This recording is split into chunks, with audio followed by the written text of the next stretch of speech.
YDP 예배 오신 여러분들을 예수님의 이름으로 축복합니다. 우리 오늘도 이 시간 예배하기 앞서 우리 마음을 이 시간 우리 가운데 계신 성령님께 먼저 내어드리며 이 시간 역사하심을 기대하며 마음을 드리며 잠시 기도하시면서 예배 준비하시겠습니다. 다시 기도하시겠습니다.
나 무엇과도 주님을 바꾸지 않으리. 다른 어떤 은혜 구하지 않으리.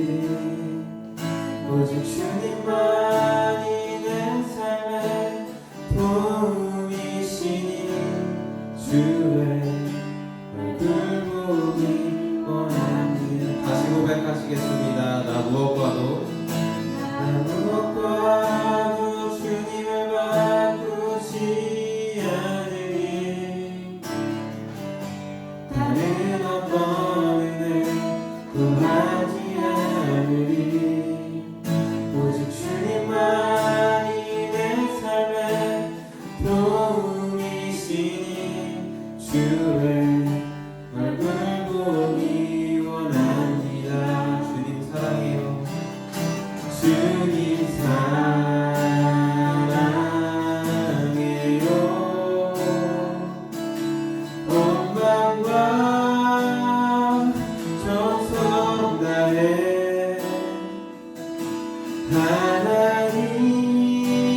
하나님의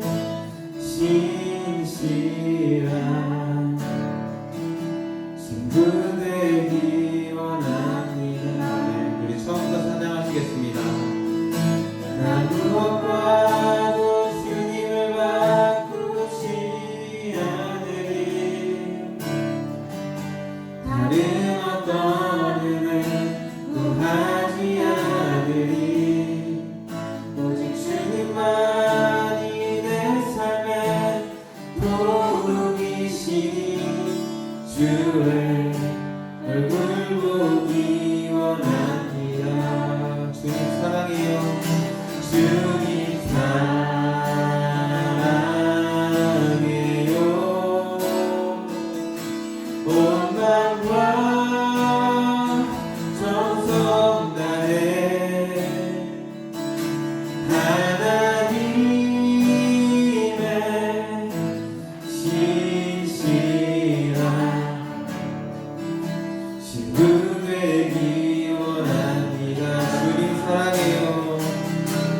성령이여 성령이여 내 영혼을 충만케 하소서.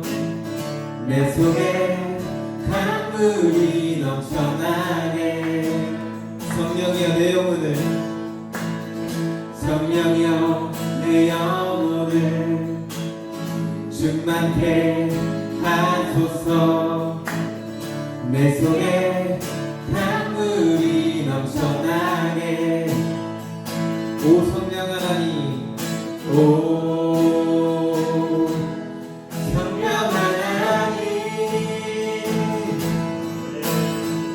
나 다시 새롭게 하소서. 채우소서 채우소서. 내 영혼이 세상 유혹 다 이기고 다시 주를 닮아가도록 채우소서 채우소서. 내 영혼이 세상 유혹 다 이기고 다시 주를 닮아가도록. 발산하시겠습니다. 성령이여 성령이여 내 영혼을 충만케 하소서. 내 속에 강물이 넘쳐나게. 아멘. 성령이여 내 영혼을 성령이여 내 영혼을 충만케 하소서. 내 속에 강물이 넘쳐나게. 오 성령 하나님 오 성령 하나님 나 다시 새롭게 하소서. 채우소서 채우소서. 내 영혼이 세상 유혹 다 이기고 다시 주를 닮아가도록 채우소서 채우소서. 내 영혼이 세상 유혹 다 이기고 다시 주를 닮아가도록. 아멘. 오 성령 하나님 오 성령 하나님 나 다시 새롭게 하소서. 채우소서 채우소서. 내 영혼이 세상 유혹 다 이기고 다시 주를 닮아가도록 채우소서 채우소서. 내 영혼이 세상 유혹 다 이기고 다시 주를 닮아가도록. 처음부터 다시 찬양해 볼까요? 성령이여 내 영혼을 성령이여 내 영혼을 충만케 하소서. 내 속에 강물이 넘쳐나게. 성령이여 내 영혼을 성령이여 내 영혼을 충만케 하소서. 내 속에 강물이 넘쳐나게. 아멘. 오 성령 하나님 오 성령 하나님 나 다시 새롭게 하소서. 채우소서 채우소서. 내 영혼이 세상 유혹 다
나의 소망 되신 주를 바라봅니다.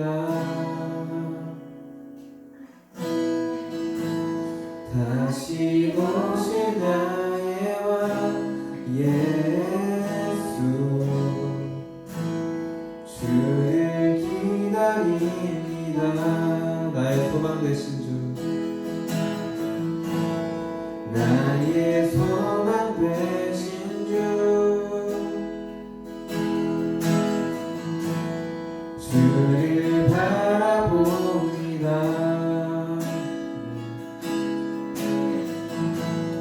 다시 오실 나의 왕 예수, 주를 기다립니다. 밤이나 낮이나 어제나 오늘도 영원히 주만 찬양해.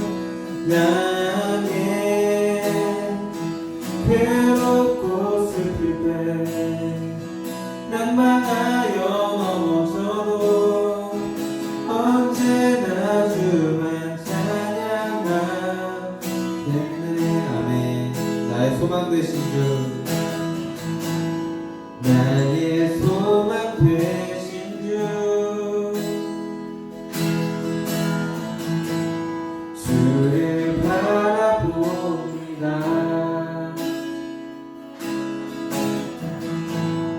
다시 오실 나의 왕 예수, 주를 기다립니다. 나의 소망 되신 주님, 나의 소망 되신 주,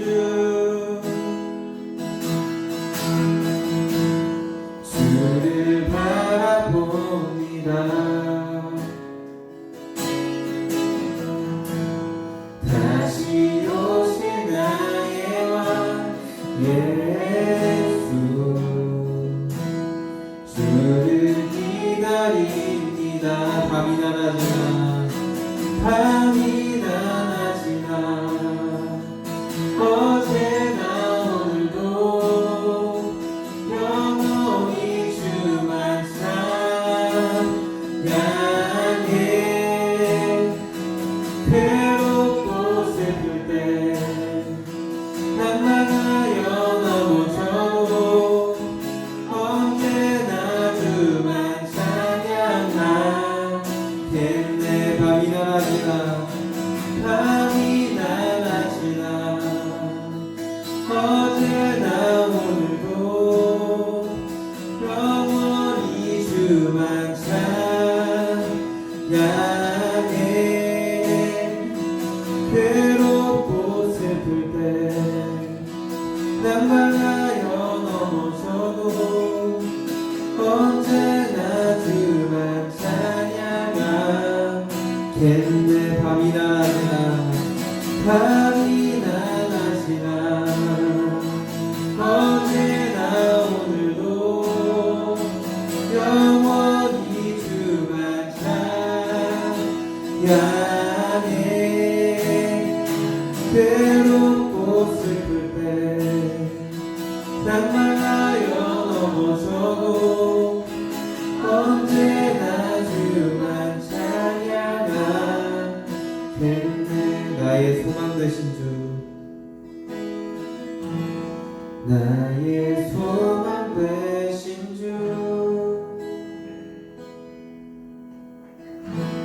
주를 바라봅니다.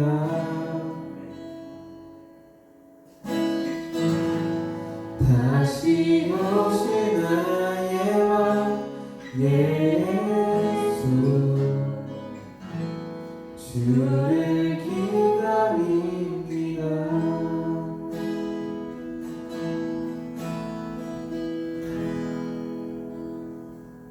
네.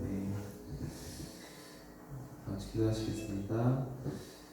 사랑의 하나님 아버지, 오늘도 정말 우리를 각자 예배 자리 가운데 초대하시니 너무나 감사합니다. 정말 주님의 신실하신 가운데 우리가 이곳에 섰습니다. 주님, 정말 다시 오실 예수 그리스도를 우리가 더욱더 사랑하고 알아가는 시간 되길 간절히 원합니다. 우리 갈망은 오직 주님을 아는 것입니다. 주님, 오늘 말씀 시간을 통해서, 오늘 예배 시간을 통해서 정말 주님께서 하실 일을 기대합니다. 정말 기대하는 마음으로 주님 이 시간 인합니다. 우리 마음 어루만져 주십시오. 사랑합니다. 예수님의 이름으로 기도드립니다. 아멘.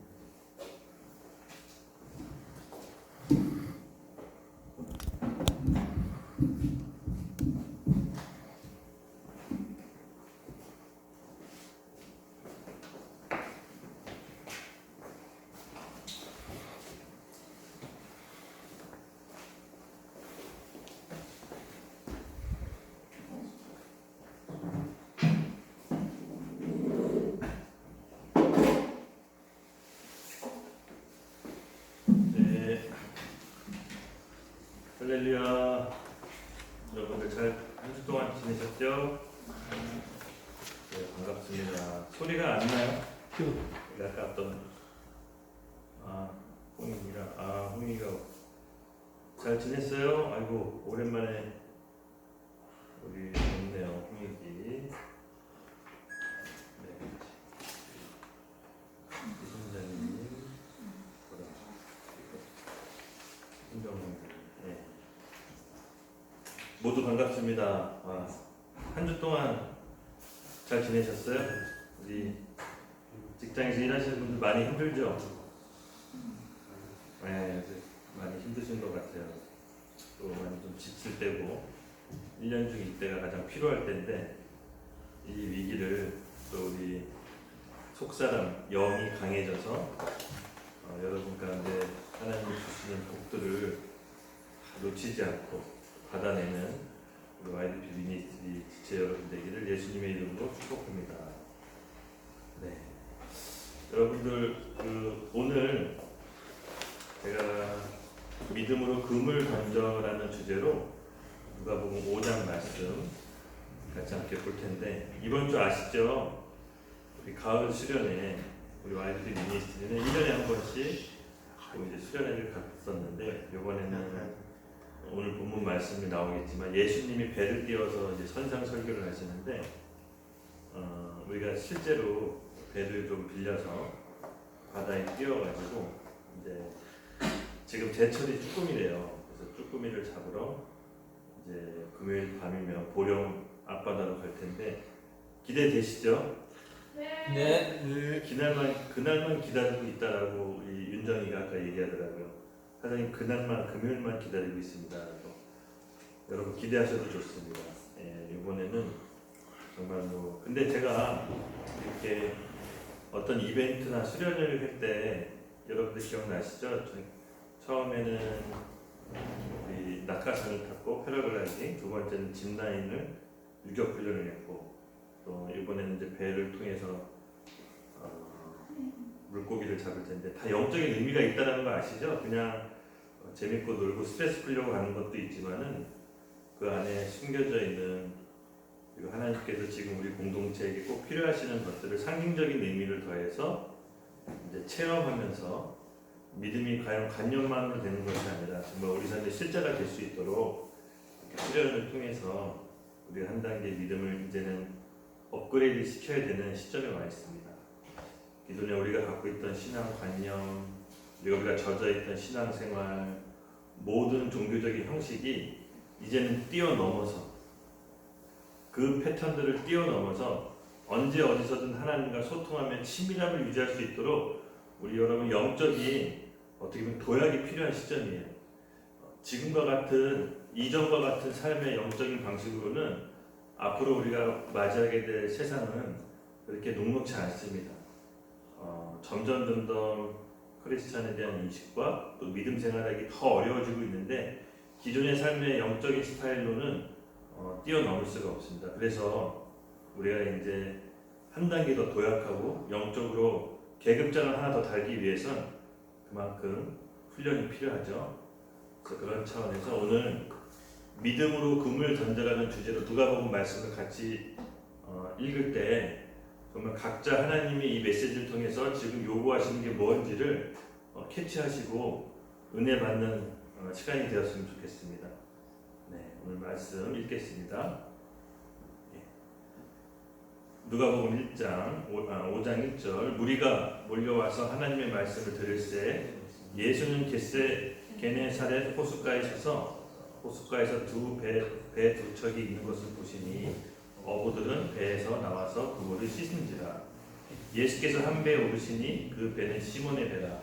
육지에서 조금 떼기를 청하시고 앉아서 배에서 우리를 가르치더니 말씀을 마치시고 시몬에게 이르시되 깊은 데로 가서 그물을 내려 고기를 잡으라.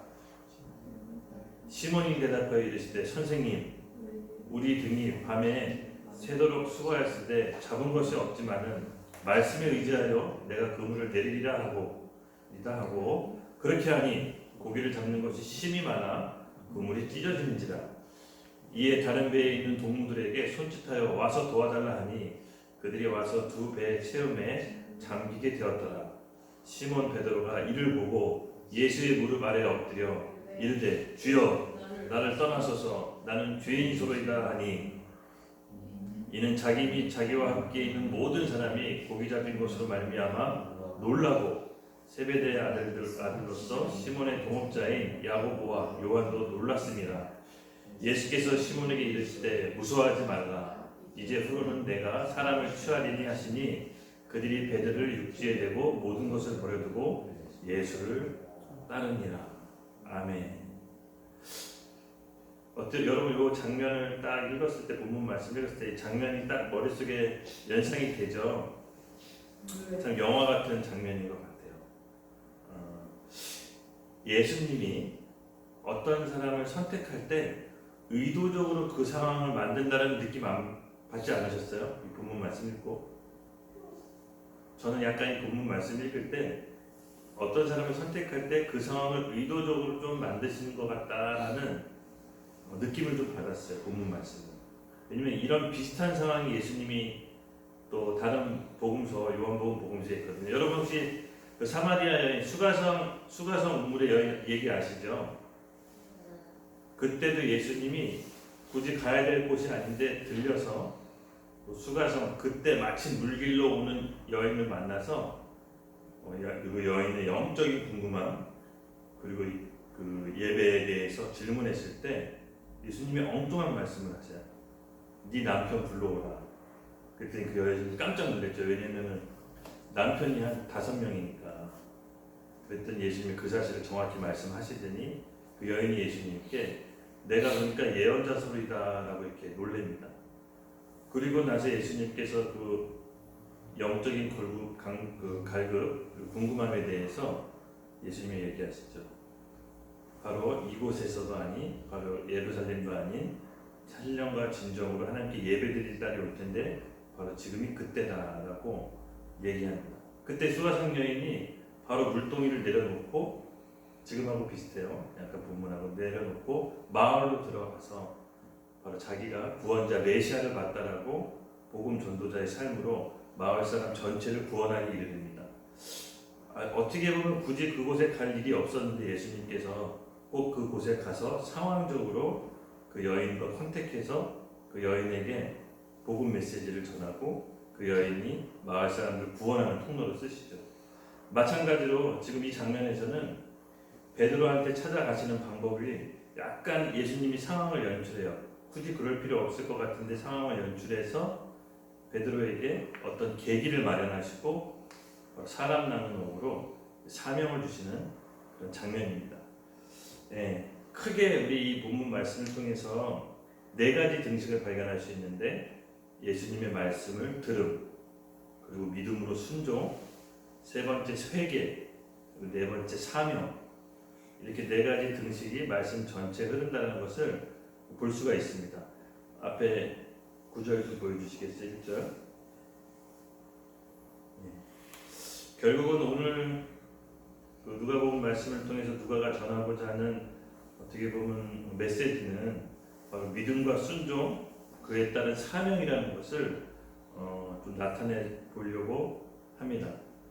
바로 우리에게 보여주신 그 선교적인 삶이 바로 어떤 계기를 통해서 베드로에게 나타났는지를 그 한 놀라운 계획, 어마어마한 그 153 사건이죠. 153마리 물고기를 낚는 사건을 통해서 예수님께서 베드로를 선택하시고 사람 낚는 업으로 사명을 주시는 장면입니다.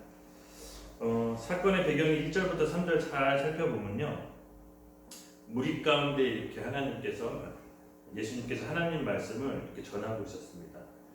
게네사렛 호숫가라는 것은 다른 뭐 마가복음이나 그 요한복음 구절에 보면은 똑같은 장면이 있는데 그쪽에서는 우리 갈릴리 호수라고도 표현을 합니다. 같은 곳이거든요. 그래서 갈릴리 호수에 있는 게네사렛 호숫가라고도 얘기도 합니다. 그래서 그 호숫가에서 여러분 아시다시피 예수님께서 말씀을 무리 가운데 전하고 있는데 저쪽 언저리에 배 두 척이 이제 있는데 그 배 두 척에 있는 어부들은 배에서 나와서 그물을 씻고 있었습니다. 그물을 씻는다는 것은 이제 작업을 마친다는 거죠. 원래 쓰던 장비들을 깨끗이 씻어서 정돈하는 장면인데 예수님께서 한 배에 딱 오르시더니 멀리서 봤겠죠. 그 배에 시몬, 여기서 시몬은 이제 베드로인데 베드로가 되기 전에 이름이 이제 시몬입니다. 그 시몬의 배라. 말씀을 전하다 배 두 척에서 그물을 씻고 있는 어부를 보고 유독 시몬을 선택합니다. 그리고 그 시몬의 배를 예수님께서 딱 올라타시죠. 그리고 나서 그 베드로에게 잠깐 육지에서 좀 떼라고 얘기를 하셨겠습니다. 육지에서 좀 떼고 배에 앉아서 다시 말씀을 베드로랑 같이 그 배 탄 상태에서 이제 가르쳤겠죠. 베드로를 태웠겠죠. 왜냐면 배를 띄우려면은 배 주인이 있어야 되니까. 그리고 그 배에서 예수님이 가르칠 때 베드로랑 단 둘이 남게 됩니다. 베드로는 좋던 싫던 예수님 말씀을 배 안에서 들을 수밖에 없는 상황이 돼버린 거죠. 약간 예수님께서 의도적으로 이렇게 좀 펼치신 것 같아요. 베드로에게 어떤 사건을 만들어 주려고. 말씀을 마치시고 시몬에게 이르시되 깊은 데로 가서 그물을 내려 고기를 잡으라라고 예수님께서 난생 처음 본 사람한테 명령을 듣습니다. 근데 베드로가요, 5절 말씀 보면요, 재밌습니다. 시몬이 대답하여 이르시되 선생님, 우리들이 밤에 새도록 수고하였을 때 잡은 것이 없지만은 말씀에 의지하여 내가 그물을 내리리다 하고, 예, 맞습니다. 지금까지 잘 보시면요, 베드로가 처음 보는 선생님의 말씀, 그리고 배를 띄워서 무리들에게 말씀을 마치고 예수님 말씀에 의지해서 그물을 내린다고 합니다.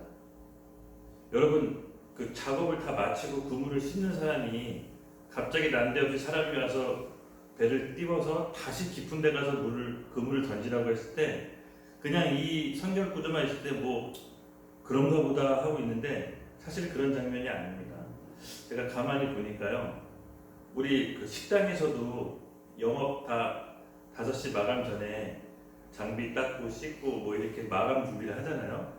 근데 끝날 때쯤 한 손님이 와서 잠깐 전화통화 끝나고 도시락 주문할 테니까 좀 기다려달라고 이제 이렇게 얘기하는 건데, 마감 준비하는 입장에서는 그게 좀 귀찮죠, 그렇죠? 팔아도 되고 안 팔아도 되는데 뭐 전화통화 하겠다라고 해서 잠깐 기다려달라고 하는데, 하물며 이 그물을 씻는 거, 여러분 그물을 한번 내리고 올릴 때는요, 나중에 우리 금요일날 가서 보겠지만은 그때 우리가 꼭 쭈꾸미 잡을 때 그물을 내리거든요.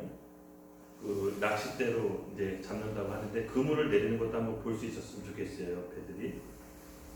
근데 그물을 내리고 올린다는 것은 엄청나게 힘든 일이죠. 왜냐하면 그게 지금 뭐 무게가 몇 킬로, 뭐 1, 2킬로 하는 것도 아니고 한 번 그물을 쳐서 오랜 시간 기다렸다가 그 그물을 다시 끌어올려야 되는데 뭐 여간 쉬운 일이 아닙니다. 뭐 처음 보는 사람이 그렇게 한다고 하더라도 그걸 말을 듣는 게 오히려 더 신기할 정도죠.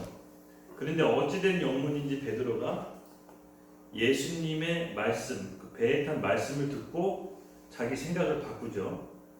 왜냐면 그때는 물때도 아니고 고기 잡힐 시간이 아니라는 걸 베드로가 누가보다도 잘 알고 있습니다. 밤새도록, 여기 베드로가 얘기하잖아요. 밤새도록 수고했을 때 잡은 것이 없는데, 이 말은 뭐냐면요, 자기가 어부로서 갖고 있는 경험과 지식이 있잖아요. 그렇죠? 예수님보다 더 잘 알 거 아니에요. 어떻게 해야 고기가 잡는 시간인지, 어디로 가야 되는지.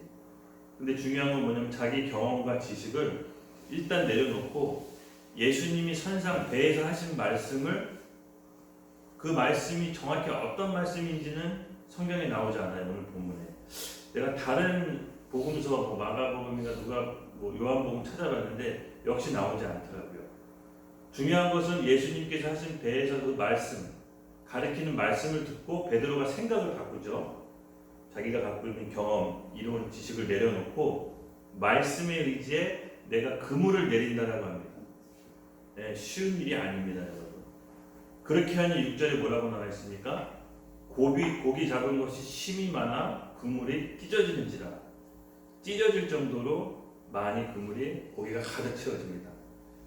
보십시오. 밤새도록 허탕쳐서 아침에 그물 싣고 있는데 한 예수님이란 분이 멀리서 다가와서 자기 배에 올라타더니 잠깐 배를 띄워라 하고 자기가 그 배 안에서 무슨 말씀을 가르친 다음에 그 말씀을 듣고 베드로가 생각이 바뀌고 바로 그물을 명령을 듣고 내렸더니 그 배에 그물이 찢어질 정도로 물고기가 많이 잡히는 엄청난 일이 벌어지죠. 베드로는 참 이 밤새도록 악몽 같은 그 기억에서 갑자기 아침에 마른 날벼락을 맞은 듯한 기분이었을 것 같아요. 예수님과 함께 배를 타고 말씀에 의지해서 그물을 던진다. 참 쉽지 않은 결정인데 그물을 던졌을 때 베드로의 심정은 반신반의였을 것 같나요? 아니면 진짜 믿음으로 던졌을 것 같나요? 반신반의. 다른 분들은요? 네, 제가 그냥 이 부분은 추측할 수밖에 없는데 저도 그렇게 생각해요. 일단 믿음으로 던졌지만 반신반의, 일단 던지고 나서는 반신반의했을 것 같아요. 왜냐하면 사람이라는 게 혼이 이 계산이 먼저 돌아가지 이 영, 믿음이 먼저 돌아가진 않거든요. 던져놓고 의아했을 텐데 중요한 건 뭐냐면요. 말씀에 의지해 그물을 던졌다라는 거예요. 대부분 신앙생활 할 때 말씀을 위해 그물을 던지기까지도 하기 어려워요. 하기가 어려워요. 그렇지만 베드로는 말씀에 이제 그물을 던졌고 그 안에서 어떤 갈등이 있었는지 모르겠지만 결과적으로 봤을 때는 밤새도록 수고하고 노력해서 잡지 못한 물고기가 그물이 찢어져서 가득 채우고 다른 배에 있는 동료들에게 손짓했죠. 도와달라고. 그랬더니 두 배 모두 채우고 잠기게 되었다라고 합니다. 여기서 우리가 살펴보고 싶은 것은 어떤 가르침이었을까? 도대체 예수님의 어떤 가르침이 베드로의 생각과 지식과 경험을 바꿔서 믿음으로 그물을 던질 수 있었을까? 이것도 추측할 수밖에 없어요. 왜냐하면 다른 복음서에도 잘 나와 있지는 않아요. 제가 상상력을 좀 발휘했어요. 여러분이 한 사람 한 사람 베드로라고 생각해보고 직업이 어부인데 예수님과 배에 탔는데 예수님이 어떤 말씀 때문에 자기 생각을 바꿔서 그물을 던졌을까요? 어떤 말씀을 들어서 그물을 던졌을지 한번 생각해 보십시오. 혹시 정답을 맞히시면요, 제가 한번 상품을 드려볼게요. 어떤 말씀을 예수님께서 던지셨을까요? 네, 제가 상상하기로는 믿음에 관한 말씀을 해주셨을 것 같아요.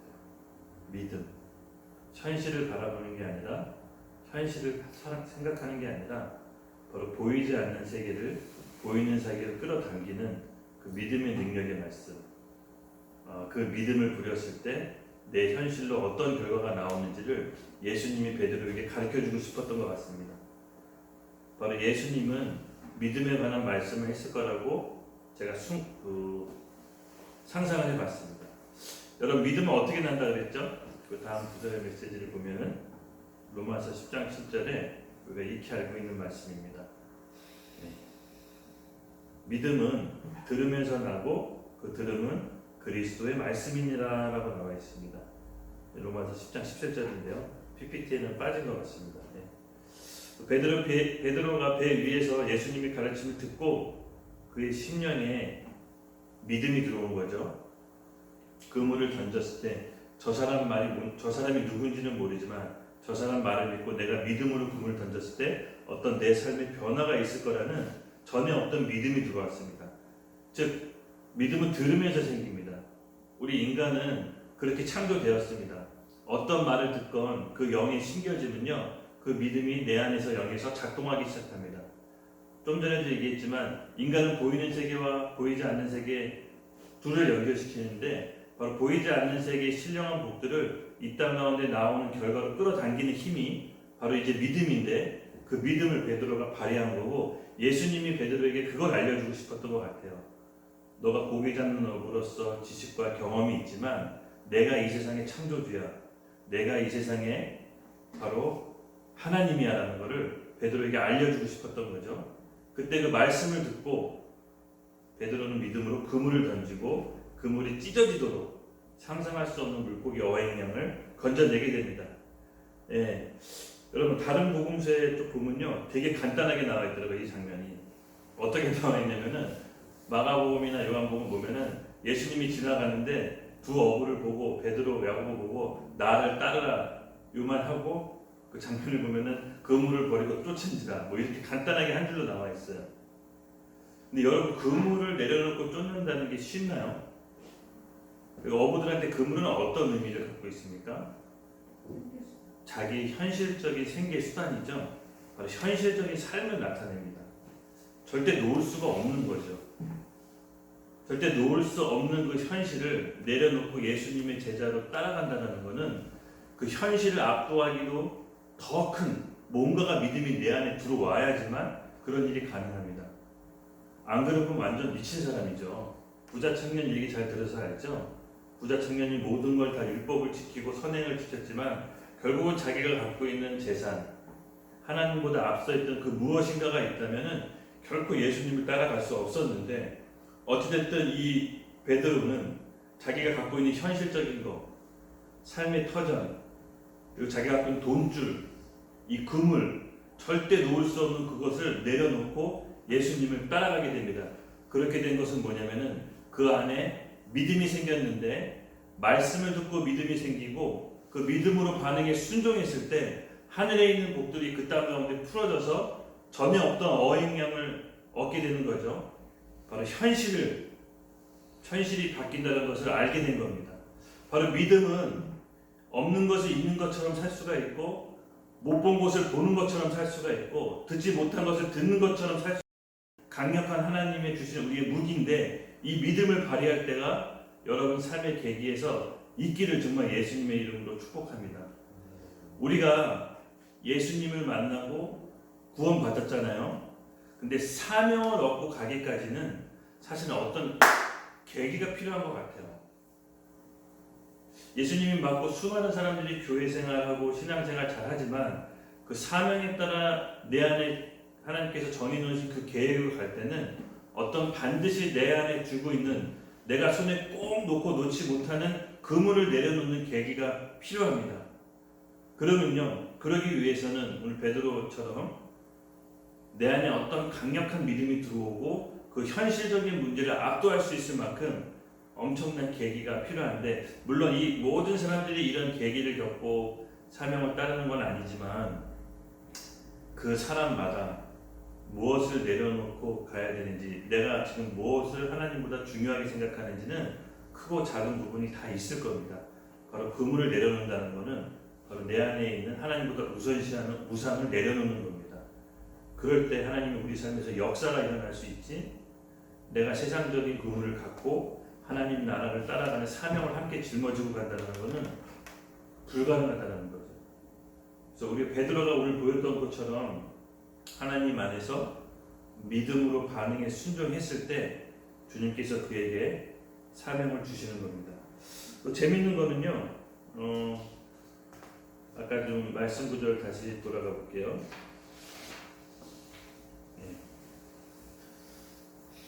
5절, 6절, 7절 볼 텐데요. 여기 보시면은 기적을 일으키고 배에서 물고기가 가득 채워져서 배가 잠기게 되었는데 베드로의 반응이 재밌어요. 8절에 어떻게 나오냐면 시몬 베드로가 이 일을 보고 예수의 무릎 아래로 엎드려 이르되 주여 나를 떠나소서 나는 죄인이소로이다 하니. 여러분 반응이 좀 의아하지 않나요? 자기가 그렇게 얻고 싶은 물고기를 얻지 못하고 돌아와서 예수님이란 분을 만나서 정말 기적적으로 예수님 명령 단순하게 따랐더니 배에 물고기가 가득 차는 기적을 맛봤는데 기쁘고 즐겁고 와 대박이라는 반응이 저 같으면 나왔을 것 같은데 그게 아니라 엎드려서 죄인이라는 말을 합니다. 좀 특이하지 않을까 싶은데 어떤 의미가 담겨져 있을까요?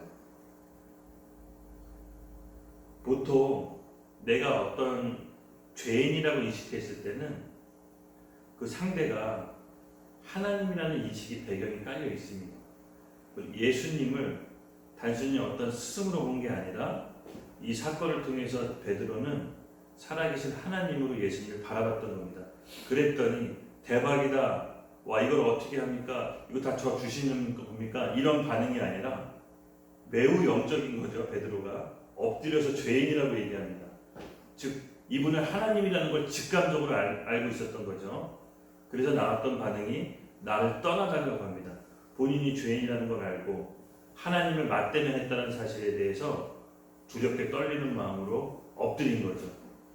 여러분 여기서 이제 영적인 컨택이 일어난 건데 재밌는 것은 사람마다 하나님을 인정하는 방법이 다 다른 것 같아요. 정말 하나님을 인정하는 방법이 다 다른 것 같아요.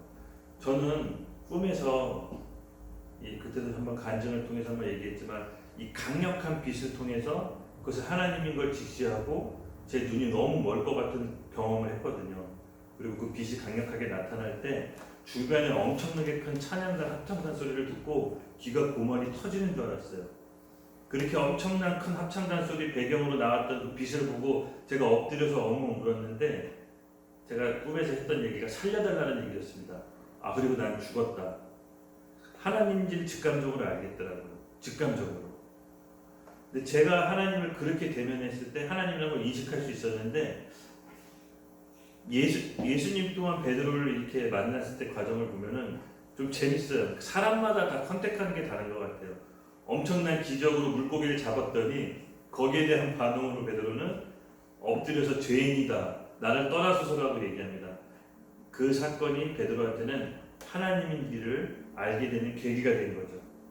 예, 우리가 각자 한 사람 한 사람이 하나님을 만나는 컨택 포인트가 다르지만 반응은 공통점이 있는 것 같아요. 하나인 것 같아요.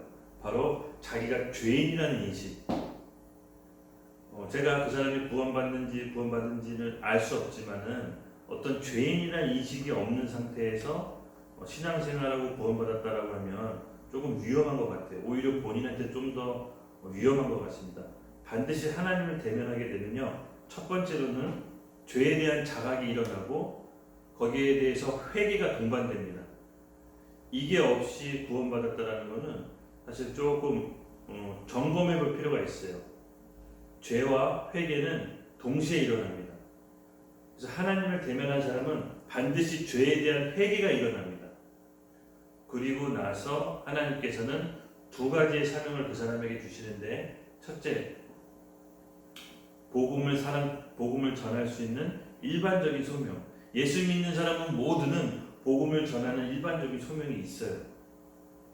그리고 두 번째는 하나님께서 주어진 자기만의 데스티니와 계획, 자기만이 걸어갈 수 있는 그런 사명을 주십니다.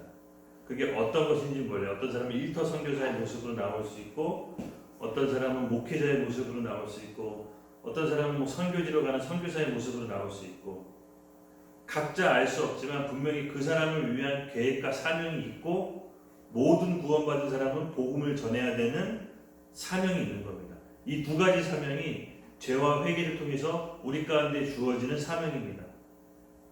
이 절차는 공통적으로 나타나요. 근데 우리가 예수님을 믿고 구원받았는데 복음을 안전하고 전하는 거에 별로 관심이 없다. 영적으로 심각하게 메말라 있다는 증거라 여러분 다시 한번 생각해 보셔야 돼요. 처음 예수님을 컨택한 그 컨택 포인트로 돌아가셔야 됩니다. 예수님을 어떻게 내가 믿게 됐지? 예수님을 내가 어떻게 만나게 됐지? 그 계기로 빨리 돌아가셔야 돼요. 만약에 그 상태가 너무 오랫동안 지속되다 보면 영은 메말라서 종교가 되고 내가 어느 순간부터 하나님을 떠나야 했다는 걸 인식하게 됩니다.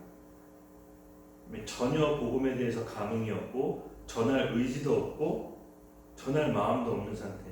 대부분 크리스찬들이 이렇게 영적으로 메말라 있습니다. 근데 그게 정상적으로 신앙생활 교회 안에 있으면요, 그게 마치 정상인 것처럼 돼버려요. 하지만 정상이 아닙니다. 왜냐? 우리의 삶은 예수님을 만난 즉시, 예수님을 대면한 즉시 우리의 현실적인 그물을 내려놓고 주님이 주시는 사명을 따라가는 삶이 우리 크리스찬에게 주어지는 하나님의 계획입니다. 반드시 그 안에 믿음이 필요합니다. 믿음은 우리 영을 강하게 합니다. 믿음은 우리 혼과 생각을 지배합니다. 베드로가 어부로서 생각이 왜 없었겠어요? 본인이 더 전문가인데. 근데 그럼에도 불구하고 본인 생각을 내려놓고 하나님의 말씀을 이제 그물을 내던졌을 때 그 영이 믿음을 반응해 없는 현실에 물고기가 가득 차게 상황을 바꿔버립니다. 예, 베드로의 믿음과 하나님께서 주시는 말씀이 결합되었을 때 우리의 현실이 바뀝니다. 다시 말해 우리 크리스찬들은요, 어떻게 보면 이게 믿음으로 사는 삶이 정상적인 삶인 것 같아요. 로마서 1장 17절 보여주십시오. 복음에는 하나님의 의가 나타나 믿음으로 이르게 하나니 기록된 바 오직 의는 믿음으로 말미암아 살리라 한 것 같다. 예, 크리스천의 삶의 방식은 믿음으로 사는 방식 하나입니다. 즉 우리는 아까도 얘기했지만 보이는 세계와 보이지 않는 세계 동시에 살아가는데, 보이지 않는 세계를 움직이는 것은 보이는 세계, 바로 우리의 믿음과 그 믿음에 기반한 기도가 결합됐을 때는 하늘에 있는 신령한 복들이 이 땅 가운데 펼쳐지게 됩니다. 우리의 삶을 바꾸게 되는 힘인 거죠. 여러분, 우리의 싸움은 지난 시간에도 얘기했지만 혈과 육이 아닙니다. 육신으로, 우리의 노력으로, 힘으로 반응하는 것이 아니라 기도로, 하나님께 믿음으로 반응했을 때 하늘의 신령한 복들이 이 땅 가운데 풀어지게 하는 키입니다. 그러므로 오늘 여러분 믿음을 가지십시오. 예수님께서 우리에게 원하시는 것은 말씀의 순종에 믿음으로 금을 던질 때 너희들이 보지 못한 현실을 보게 될 것이고 듣지 못한 현실을 듣게 될 것이고 반응하지 못한 여러 가지 현실들을 이 땅 가운데 풀어내게 될 것입니다. 우리의 생각과 경험을 뛰어넘는 내 삶에 하나님의 신령한 복들이 펼쳐지기를 예수님의 이름으로 기도드립니다. 야고보서에 이런 말씀이 있습니다. 이 믿음으로 살아갈 때 주의해야 될 점이 있는데 1장 6절 읽어보겠습니다. 시작. 오직 믿음으로 구하고 조금도 의심하지 말라. 의심하는 자는 마치 바람에 밀려 요동하는 바다 물결 같으니. 아멘. 여러분, 믿을 때 우리 아까 서두에 조금 앞에 얘기했죠. 조금도 의심하지 말라고 합니다. 만약에 이 의심하게 되면요, 바람에 밀려 요동하는 바다 물결 같아서 우리가 바라는 것들을 얻지 못하게 됩니다. 예, 바다에 이렇게 바람에 밀려 요동하는 바다가 그 얼마나 심하면요, 배가 지탱할 수 없을 정도로 오르락내리락합니다. 저도 이제 배를 타본 적이 있는데 파도 치면요, 배가 오르락 내리락 한 게 한 5m, 7m 이렇게 훅 올라갔다 내려갔다 하는데 전혀 내 마음의 중심을 잡을 수가 없어요. 정말 요동치는 바닷물결 같아요. 그래서 오직 믿음은 조금도 의심하지 말고 마음을 고정해야 됩니다. 그랬을 때 우리가 하나님께서 우리에게 주시고자 하는 것들을 받을 수가 있습니다. 하늘문의 신령한 복들을 어떻게 우리가 이 땅 가운데 펼쳐내느냐? 예, 믿음의 기도. 우리 지난 시간 아침에 일어나서 다시 믿음의 말씀의 선포로 기도하자고 서로 얘기했죠. 다시 올해 얼마 남지 않았습니다. 한 4개월 남았는데 다시 우리 아침마다 믿음의 선포로 나아갑시다. 믿음 했을 때 첫 번째 얘기했듯이 의심하지 않는 거고, 두 번째 믿음의 기도의 두 번째 바로 순수함입니다. 말씀대로 된다는 순수함. 이 천국은 예수님께서 어린아이와 같은 자들이 간다라고 했습니다. 어린아이의 특징이 뭡니까? 그냥 말씀 액면 그대로 믿어요. 집에 우리 아기가 있잖아요. 하나가 그냥 부모가 하는 말 그냥 그대로 믿어요. 그래서 무서운 것 같아요. 그냥 그 말을 걸러듣거나 해석하는 것이 아니라 그 말씀 있는 그대로 믿습니다. 어린아이들은 바로 부모의 말을 있는 그대로 믿습니다. 그 믿음을 듣고 부모 입장에서는 안 들어줄 수가 없죠. 네. 바로 우리가 하나님께 구할 때는 의심하지 않는 거와 순수한 마음으로 그 말씀이 이루어진다는 순수함으로 기도를 드려야 됩니다. 그랬을 때 우리 이 땅 가운데 신령한 복이 풀어지는데 마태복음 18장 18절 한번 보여주시겠어요? 진실로 너희에게 이르거니 무엇이든지 너희가 땅에서 내면 하늘에서도 매일 것이요 무엇인지 땅에서 풀면 하늘에서 풀리리다. 세 번째인데요. 믿음의 기도를 드릴 때 우리가 유의해야 될 것은 하늘에서 매이면 땅에서도 매이고 땅에서 매이면 하늘에서도 매이고 하늘에 땅에서 풀면 하늘에서 풀린다. 여러분 이게 무슨 말일까요? 그러니까 즉 하늘에 있는 신령한 복들이 풀어지기 위해선 땅에서 먼저 풀어져야 되는데 뭘 맺고 풀어야 된답니까? 바로 저는 이것은 우리 마음이라고 생각하는데 우리 마음에 여러분 미움과 용서하지 못함 그리고 질투, 시기 이런 것들이 마음에 가득해 버리면요 하늘에 있는 복들이 묶여버려서 이 땅 가운데 풀어내지 못합니다.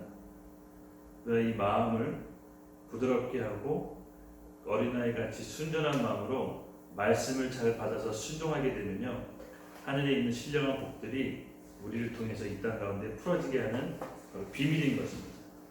그래서 믿음은 하늘에 속한 것이고 이 땅 가운데 실체가 되게 하는 비밀이고 열쇠인 것입니다. 그럼 오늘 우리가 이 믿음의 말씀을 듣고 우리가 꼭 풀어내야 되는 것들 각자 있잖아요, 그렇죠? 그 풀어서 현실을 바꿔야 되는 것들이 있다면 우리 아버지 하나님께 조금 더 의심하지 말고 구합시다. 그리하면 이 땅 가운데 풀어질 수가 있습니다. 베드로는 자기 경험과 지식을 내려놓고 예수님의 말씀에 의지해 믿음으로 순수함의 반응에 그물을 던졌을 때 본인이 생각지도 못한 하늘의 신령한 축복, 현실로 물고기를 낚게 됩니다. 하나님의 신실함을 믿고 우리가 나아갑시다. 누가 복을 받습니까? 간단합니다. 예수님의 말씀을 듣고 순종하는 자, 그 자가 복을 받게 됩니다. 베드로의 말씀은 베드로의 믿음은 자기가 생각하고 있는 것을 넘어 초자연적인 일들을 벌어지게 했습니다.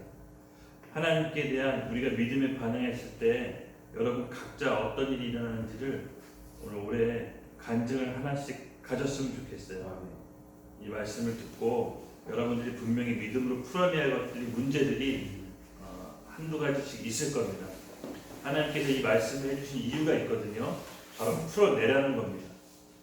베드로처럼 순수함으로 자기 생각과 계산기를 두드리는 것이 아니라 이제는 말씀에 의지해 그물을 던져서 내 삶에 막혀있던 매어져 있던 풀지 못했던 것들을 풀어내서 하늘의 신령한 복들을 지금 받아야 된다는 하나님의 메시지인 것입니다.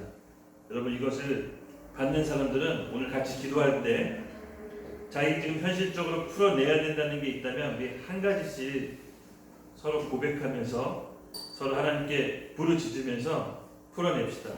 지금 당장 급한 게 우리가 무엇인지는 각자 서로 알고 있죠. 하늘나라는 침노하는 자의 것이라고 했습니다. 우리가 하나님께 고백하고 믿음으로 선포하고 기도를 더할 때 하나님께서 분명히 하늘문을 열어주실 것입니다. 그랬을 때 여러분 잊지 마세요. 베드로가 기적을 경험하고 어떻게 나왔죠? 자기가 죄인이고 하나님 앞에서는 구원받아야 할 존재임을 고백하게 됩니다. 그렇죠? 그렇기 때문에 우리가 잊지 맙시다. 어떤 하나님의 신령한 축복을 경험했다면은 하나님께서 여러분을 선택하셔서 영혼을 구원하는 어부로서 그 길로 간택하신 겁니다. 잊지 마십시오. 하늘나라는 대가 없이 주어지지 않습니다. 세상 그물을 쥐고 하늘나라를 쫓아갈 수는 없습니다. 반드시 그물을 내려놓아야 됩니다. 그리고 하나님의 제자가 되어야 됩니다.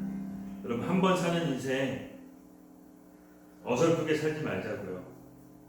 믿으려면 완전히 믿던가 아니면 세상 속으로 들어가서 완전히 박사가 돼서 잘 살든가, 이 어중간 사람 되지 맙시다.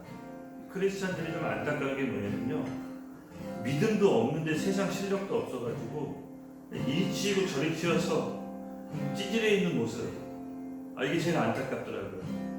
아예 세상적으로 완전히 성공해서 쭉 돈도 왕창 벌고 학식도 많이 쌓고 유학도 가서 세상 사람들이 보기에도 뛰어난 사람이 되든가, 아니면 그게 힘들고 어렵다면 기도로 돌파해서 믿음으로 하나님께 완전히 승복하든가, 둘 중에 하나는 삶을 살아야 되지 않습니까? 첫 번째가 안 되면 믿음으로 살아야 되지 않습니까? 아까 전에 얘기했잖아요. 크리스천은 사는 방식은 오직 하나라고. 오직 의인은 믿음으로 산다고. 그 믿음은 어디에서 근거합니까? 하나님의 말씀, 예수 그리스도 말씀을 들음으로 난다고. 오늘 우리 베드로처럼 찌질한 인생이 그물을 버리고 믿음으로 온전히 따랐을 때 그의 믿음 위에 교회를 세웠듯이, 천국의 비밀 열쇠를 주어줬듯이 우리가 베드로와 같은 인생으로 달려나갑시다.